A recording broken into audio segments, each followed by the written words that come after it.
Nazi डीपलो वेझो क़त्ल थियल नौजवान जे वारसुनि जो इंसाफ़ लाइ धरणो जारी आहे। एसएसबी तरपाकर डीपलो थाणे जे एसएचओ ऐं 3 एहलकारनि खे मुअतल करे छॾियो आहे।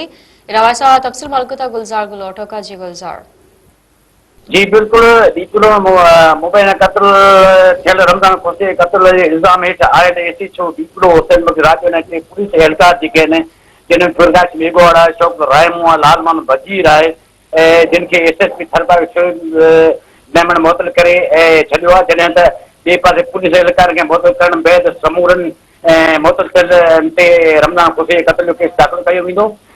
जॾहिं हिन वक़्तु ताईं फांका जो जेको चेक पोस्ट आहे उते हिकिड़ो वॾो एहतियाती धारूं लॻल आहे जिते लाश रखी रमज़ान खुर्शी जो एहतियात कयो पियो वञे। ॿिए पासे नगर पार्क पुणे एहतियात कया विया आहिनि। ॿिए पासे त लंबो मोड़ जेको आहे उते हिकिड़ो वॾो एहतियात आहे जिते टायर साड़े ईंदड़ वेंदड़ जे गाॾियूं आहिनि ऐं जेको रोड ब्लॉक थियण करे सणे गाॾियूं बीठल आहिनि।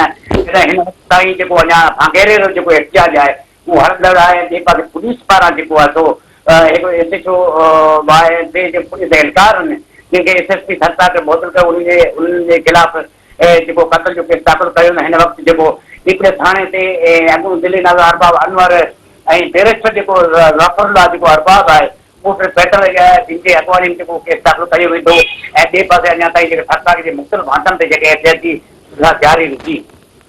गुलज़ार, महिरबानी।